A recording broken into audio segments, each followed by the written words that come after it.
एक 45 साल की औरत 16 साल लड़के के साथ अपने परिवार के साथ मिल के सहमति से उस लड़के के साथ संबंध बनाती है और इसके बाद दोस्तों होता है बहुत बड़ा कांड। और इस घटना की पूरी सच्चाई जानने के लिए आप हमारे वीडियो को लास्ट तक ज़रूर देखिए। नमस्कार दोस्तों, मैं प्रदीप कुमार आपको अपने टेढ़ी बात चैनल में स्वागत करता हूं। दोस्तों आज की यह जो घटना है यह है राजस्थान के रायगढ़ ज़िले की, और वहां पर जो गांव है खीमापुरा गांव, और उसी गांव में एक औरत रहती थी जिसकी उम्र 45 साल था। और उसका जो आदमी था उस आदमी का नाम दोस्तों विनोद कुमार की पत्नी जो थी वह 45 साल की था और विनोद की उम्र 48 साल का था। दोस्तों इसी गांव में यह कुछ दिन से रह रहे थे। फिर इन दोनों का पैसे की तंगी आ जाता है इन दोनों के बीच में।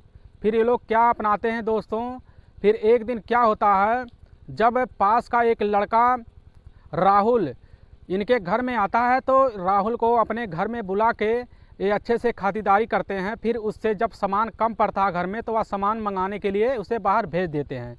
और जो सामान में जो पैसा बचता था उसमें बचने के बाद उस पैसे को राहुल को बोलते थे, बेटा तुम इस पैसे को रख लो, तुम्हारे काम आएंगे। तो इसमें जो कि राहुल थोड़ा बहुत खुश हो जाता था पैसा पाकर, और वह इनकी हर बात मानने लगता था और धीरे धीरे यह इनकी बातों में आने लगा। फिर एक दिन क्या होता है, इनकी बीवी विनोद की बीवी जो कि अकेली रहती है, और फिर राहुल आता है नीचे, और तो विनोद वहाँ से ड्यूटी के लिए निकल जाता है। जो कि विनोद एक कामगार आदमी था जो कि वह प्राइवेट नौकरी करता था। फिर जब विनोद निकल जाता है तो वहाँ से राहुल को लेकर इसकी पत्नी विनोद की पत्नी लेकर ऊपर जाती है और वहाँ पर एक कमरे में ले जाती है और वहाँ चोरी से कैमरा लगा देती है। लगाने के बाद दोस्तों उस लड़के को बैठाकर कुछ सामान उसको जो कि खाने के लिए सामान देती है, वह लड़का खा लेता है। फिर धीरे धीरे उस लड़के को जो कि विनोद की पत्नी कपड़ा उतारने लगती है, लेकिन राहुल बोलता है, या आप क्या कर रही हैं, मैं एक अभी बालक हूँ जो कि इसके बारे में वह जो कि कुछ नहीं समझ पाता, ना सूझबूझ पाता है।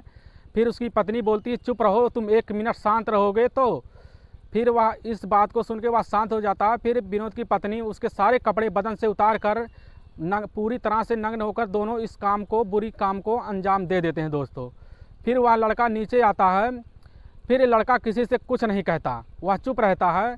और इसकी पत्नी जो कि विनोद की पत्नी, फिर जब विनोद आता है तो यह दोनों बहाने मार के चिल्लाने लगते हैं कि ऐसा ऐसा हमारे साथ कांड हो गया है। तो वह दोनों पत्नी और विनोद दोनों मिलकर उसकी वहाँ पर राहुल के घर जाते हैं और उसके माँ बाप से वहाँ पर बोलते हैं कि तुम्हारे बेटे राहुल ने हमारी बीवी के साथ जो कि गलत काम किया है। तो इस बात के सुन के वह लोग दंग रह जाते कि आखिर हमारा बेटा यह कांड कैसे कर सकता है। और उसको सामने बुलाया गया तो राहुल यह कहता है, हमने यह अपनी मर्जी से नहीं किया है। तो विनोद कहता, हम जा रहे पुलिस थाने रिपोर्ट लिखवाने, रेप का रिपोर्ट लिखवा देंगे जिससे आपके ऊपर बहुत बड़ी कार्रवाई होगी। तो इस बात को वह लोग बहुत संज्ञान में लेते हैं। लेने के बाद दोस्तों कुछ नहीं होता। फिर थोड़ी देर शांत रहता है। जब 1-2 दिन बीत जाता है फिर वो लोग आते हैं कि आखिर इसका मामला कुछ नहीं निकला। तो इस लोग से विनोद बोलता है इनके घर वालों से कि जो कि हम जा रहे हैं रिपोर्ट लिखवाने, हमारी बीवी रो रो के बहुत बुरा हाल है।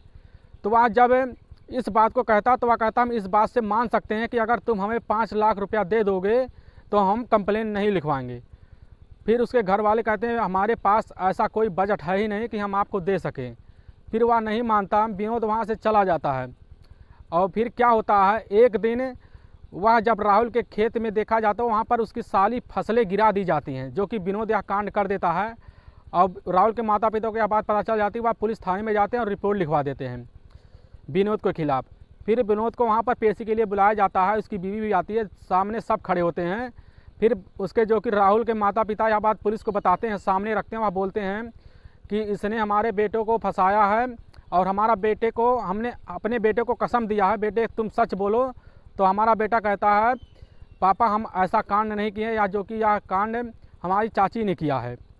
तो इस बात को पुलिस को सुनकर विश्वास होता है, जो कि वह औरत भी सच्चाई कबूल देती है दोस्तों। कबूलने के बाद उनको गिरफ्तार किया जाता है दोस्तों। करने के बाद उनको अंदर डाल दिया जाता है।